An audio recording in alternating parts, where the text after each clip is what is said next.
How's it going, y'all? Welcome back to the Pregame Show. I'm your host, Owen Manning, back at you with some more college basketball action. But before today's action, we're going to go ahead and recap the weekend. So, we're going to start out quick with the Kentucky versus Tennessee game. That was a great game, and you love to see the Cats get a win there at home. I think overall it was a good defensive effort from the Cats. I mean, in the first half, Tennessee, they was missing shots and everything. But it could have been attributed to UK's defense, Tennessee, they were shooting shots. They had some open shots and they missed them. And, so I'll give them that. But overall, it was good for the defense. And how about Chris Livingston, that one, pulling down more rebounds than Oscar? I felt like the whole game, Chris Livingston, he was aggressive. He fought for the basketball. He had an act for the basketball, scoring the ball effectively, defending effectively, and obviously rebounding effectively if you out-rebound Oscar. But we also had 3 points off the bench in that one. And, we had some players out, Severe and CJ, but Tennessee, they also had 2 of their players out, so it kind of evened out. And we only had 3 points off the bench, and I don't think that's really a successful tactic against, I don't know, I hate to say better teams, but, Tennessee, they didn't play very well. So if they did play well, having 3 points off the bench, I don't know if that would be the best strategy or not. But it is what it is. We got the win at home, and it's another quad win. At the end of the day, counting down to March here, we just got a couple weeks left, headed into the conference tournaments and whatnot. Those quad 1 wins are going to become really important down the stretch here, so we just got to keep that in mind. Iowa State versus Kansas State was one of our games that we highlighted pregame Saturday. Kansas State won that one 61-55, and then Baylor, Kansas was another one of those. Kansas won that one 87-71. Now for the Ivy League special that we covered, we thought Princeton was going to run away with that one. Yale might have had a key player out for him, but Yale ended up winning 93-83 in overtime, and I think that was a big one. That game did have an impact on the Ivy League standings, and Yale upset Princeton. Some other games on Saturday that we had covered. Indiana beat Illinois 71-68. Michigan beat Michigan State 84-72, and Arizona beat Colorado 78-68. Now, moving on from Saturday on to Sunday. The Daytona 500 was Sunday. Overall it was a good race. I felt early on in the race there were so many commercials there on Fox, but, I guess they kind of bank them up early in the race, so once it gets down to the tail end and more crunch time, they'll have more time where they can just run the race instead of having to run a commercial in a possible key moment. But at the end of the race, it went under caution for lap 200.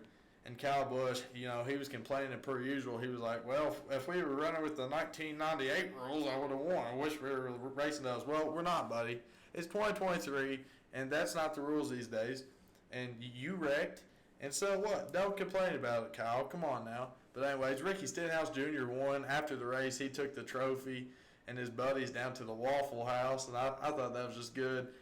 You love to see it. It's great for the sport, just a guy like Ricky Stenhouse to win, head down to the Waffle House, get you something to eat, some good food. Now, Ricky Stenhouse Jr., as I might point out, maybe a junior makes for being a good racer. I don't know. I've heard that a couple times, and there might be some merit to it. So, anyways, let's get into today's action for Wednesday. The number 20th ranked Providence Friars are at the 18th ranked UConn Huskies. That game is at 6:30 on Fox Sports 1. UConn's favored by 7.5 points. It's played at Gamble Pavilion in Storrs, Connecticut, which holds 10,167 of them Husky fans. And starting out with the away team, Providence is 20-7 on the year, 12-4 in the Big East, which is a second place in the Big East, and they're coached by Ed Cooley. Led in scoring by forward Bryce Hopkins. Hate to hear that one Kentucky transfer, but can't do nothing about it.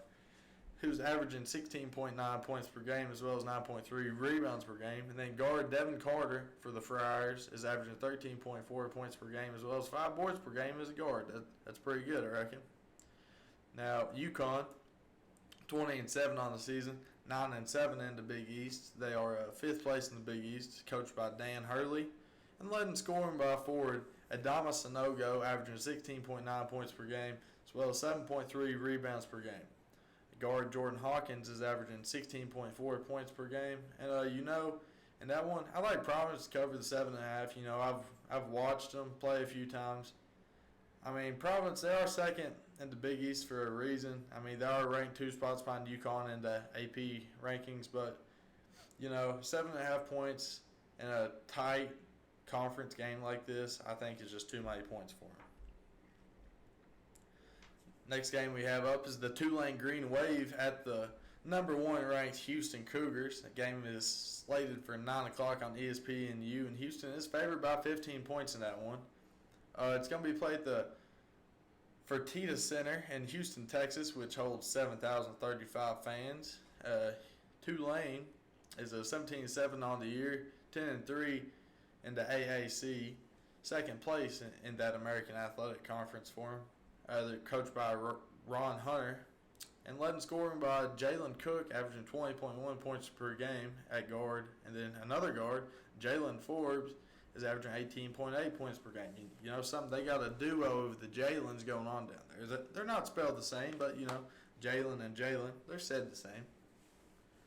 Now, on the other hand, Houston is 25-2 on the season, 13-1 in the American, first place in the American, and obviously first ranked in that AP this week. Coached by Kevin Sampson, and led in scoring by guard Marcus Sasser, averaging 16.7 points per game. And then forward Jarris Walker is averaging 11.3 points per game and 6.4 rebounds per game.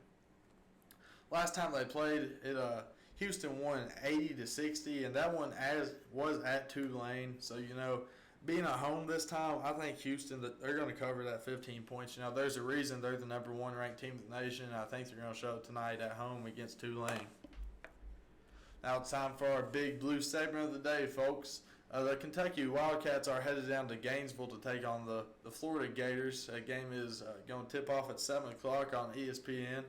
The Cats, at the moment, are favored by only 2.5 points, which I think that's a pretty low number, really. It's going to be played at Exotech Arena and at the Stephen C. O'Connell Center in Gainesville, Florida. And that arena down there houses 10,133 fans. And all 10,000 of those fans are going to be in orange and blue striped shirts given out by the Florida Athletic Department because, every time Kentucky comes to town, it's the other opponent's Super Bowl. So, anyway, Kentucky is 18-9 on the season, 9-5 in the SEC, third place in the SEC. Coached by John Calipari and led in scoring by center Oscar Shibwe, averaging 15.8 points per game and 13 rebounds per game. Guard Antonio Reeves is averaging 12 points per game. Forward Jacob Toppin is averaging 11.8 points per game as well as 6.4 rebounds per game. And then guard Cason Wallace is averaging 11.8 points per game as well.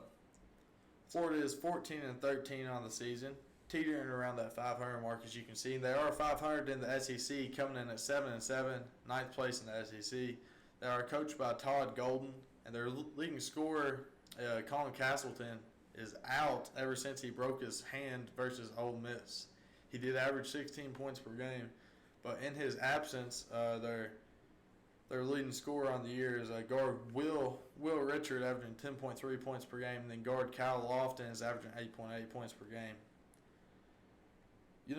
We got some 3 keys for us today, and I think we can't overlook this game. Colin Castleton's out, but they can still be dangerous.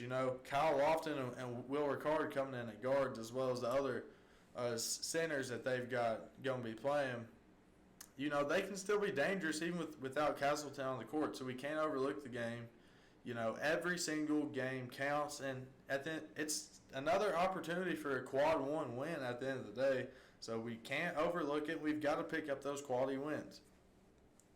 Now, with CJ and Severe being out, or hopefully we'll get we'll get them back soon, or hopefully we'll get them back at all. But, I mean, we must stay in foul trouble with this short rotation. You know, Cason Wallace and Antonio Reeves can be getting in foul trouble because we need them on the court for, you know, the upper 30s minutes each game, you know. Those are some of our best players, and we can't have them sitting on the bench in the first half because they're in foul trouble. We need to limit our turnovers. You know, I'm going to be honest. I think the only way that Florida can win is if Kentucky beats ourselves. No, if we turn the ball over and give Florida easy baskets in transition, that's a way that they can hang with us and that, you know, they can stay there at the end and have a chance to win.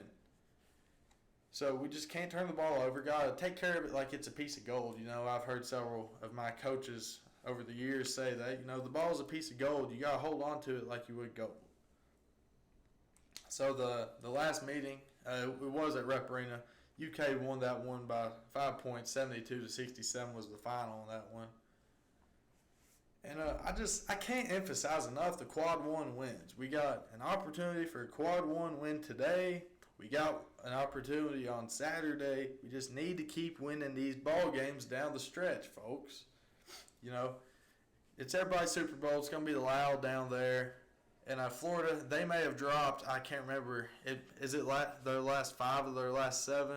Or dropped 5 of their last 7, sorry, or something like that. But they've lost several games in a row. And, you know, they could get hot potentially, but I think Kentucky's going to come on top out of the end, and I think we're going to easily cover that 2.5 points that Vegas is saying is the spread for the ball game. Well, that's all I got for us today, folks. I'll catch y'all later.